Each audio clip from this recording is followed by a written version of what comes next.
Objectif News vous présente l'interview de 18h.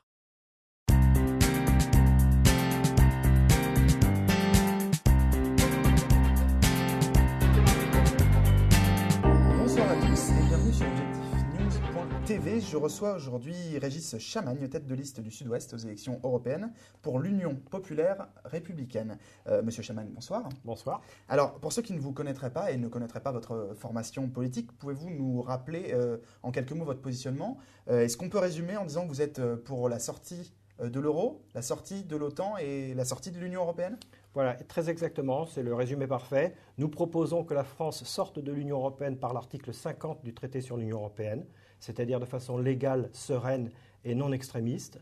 Nous proposons que la France sorte de l'euro et retrouve sa souveraineté monétaire et qu'elle sorte de l'OTAN et qu'elle se réinscrive finalement dans la grande histoire de France.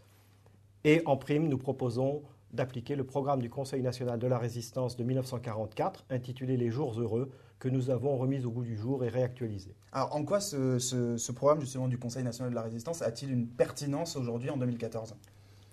D'abord, c'est un programme que l'on pourrait qualifier de social, de républicain et de patriotique. C'est un programme qui, en son temps, a réuni des Français venant de tous horizons politiques autour d'une idée qui est finalement que le peuple français doit s'aimer pour pouvoir rayonner dans le monde, pour que la France ait sa place dans le monde, il faut que le peuple français s'aime. Et ce programme a fait consensus autour de valeurs, c'est là qu'on a inventé la sécurité sociale, les retraites par répartition, etc. Tout ça qui finalement nous venait de nos racines, nous venait du fond des âges et représentait la France. Et ce programme a réuni des gens venant de la droite et de la gauche et du centre et de partout. C'est ce que vous souhaitez faire aujourd'hui ? Oui. Parce que comme nous voulons sortir de l'Union européenne, nous ne pouvons le faire que si nous rassemblons des Français qui viennent de partout, de la droite, du centre et de la gauche, comme ça s'est fait en son temps. Et nous avons pensé que, nonobstant le fait que ce programme a quand même été à l'origine des 30 Glorieuses, il est à même de faire cette alchimie, de réussir cette alchimie, de rassembler des Français venus de tous les horizons politiques, parce que justement il a fait consensus, il a fonctionné, il a produit les 30 Glorieuses, donc c'est un programme qui nous va, qui nous convient à nous Français, à nous peuples français. Alors votre positionnement dans cette élection, elle est résolument anti-système. Que répondez-vous quand on vous prête un cousinage avec le Front National ? Je réponds que c'est stupide. Le Front National ne propose pas de sortir de l'Union européenne, de l'euro et de l'OTAN. L'euro ? Comme disait ma grand-mère, oui, mais ils disent tout et son contraire. Ma grand-mère disait « les paroles s'envolent, les écrits restent ». Vous savez, il y a un document qui fait foi dans les élections, c'est la profession de foi. C'est le seul document qui est archivé aux Archives nationales de France. Et les déclarations, non ? Non. Alors, les professions de foi, ce sont finalement les documents qui serviront aux historiens du futur pour étudier et essayer de comprendre ce qu'est la France aujourd'hui. Eh bien, l'UPR offre une caisse de 12 bouteilles de champagne au premier Français qui lui apportera une profession de foi du Front National où il y a écrit qu'ils veulent sortir de l'euro. L'appel est entendu. Voilà, c'est ça. Concrètement, que reprochez-vous à l'Europe ?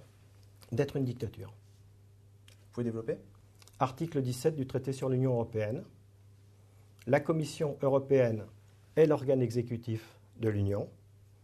Elle a le monopole de l'initiative législative, donc elle concentre deux pouvoirs au mépris du principe de séparation des pouvoirs cher à Locke et à Montesquieu. Elle a un regard sur le judiciaire, sous le contrôle toutefois de la Cour européenne de justice, ce qui lui vaut le surnom de gardienne des traités. Elle a la maîtrise du calendrier de l'Union. Or, on sait bien que dans une entreprise, par exemple, ce n'est pas l'ouvrier qui décide du calendrier, c'est le chef. Et enfin, elle est composée de personnes non élues qui n'ont aucun compte à rendre au peuple. Eh bien, voyez-vous, ça s'appelle un dictateur. Ça a d'ailleurs été voulu dès le départ par la personne qui a été le juriste allemand nazi Walter Hallstein, qui fut le premier président de la Commission et qui est à l'origine du droit européen. Il l'a inscrit dès le départ, c'était l'idée fondatrice de son projet lorsqu'il a travaillé du 21 au 25 juin 1938 avec ses camarades fascistes italiens.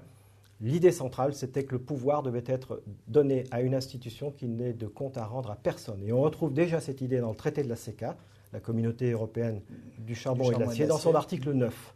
Donc c'est une idée qui traverse toute l'histoire européenne. Et qu'est-ce que vous voulez mettre à la place de cette Europe que vous, vous refusez? Une France libre. Nous voulons retrouver notre souveraineté. D'ailleurs, le slogan de notre parti, c'est l'union du peuple pour rétablir la démocratie. Nous voulons un peuple souverain dans une France souveraine et nous voulons avoir des relations amicales avec tous les autres pays d'Europe et nous voulons surtout avoir des relations, renforcer nos relations avec les pays du monde francophone, du Maghreb, d'Afrique noire, de l'Indochine, avec les pays d'Amérique du Sud, d'Amérique latine, dont l'Europe nous coupe. Aujourd'hui, le projet européen, c'est un projet racialiste, blanc, qui est dominé par les États-Unis avec leur théorie stupide et raciste de choc des civilisations. Et ce projet-là nous coupe de nos amitiés historiques, avec les pays du Levant aussi, par exemple. Nous voulons remettre la France dans sa grande histoire de France. La France, étymologiquement, c'est le pays des hommes francs, c'est le pays des hommes libres. Et la parole que la France a apportée au monde, c'est celle de l'émancipation des peuples et de la souveraineté des peuples. Voilà, nous voulons revenir à cela. Et donc, pour casser ce système européen que vous n'appelez pas de vos voeux, vous avez décidé de vous introduire vous-même dans ce système en candidatant à ces élections européennes. Vous infiltrez le système ? D'abord, nous nous présentons parce que l'on parle de l'Europe. Et justement, nous voulons parler de l'Europe aux Français, premièrement. Deuxièmement, oui, nous voulons infiltrer le système. Enfin, infiltrer, ce ne sera pas vraiment une infiltration parce que ça ne sera pas secret. De la même façon qu'un parti comme Europe Écologie Les Verts se présente à des élections nationales alors que leur projet est de casser l'État-nation, nous nous présentons aux élections européennes pour détruire le système de l'intérieur. Régis Chamagne, merci beaucoup.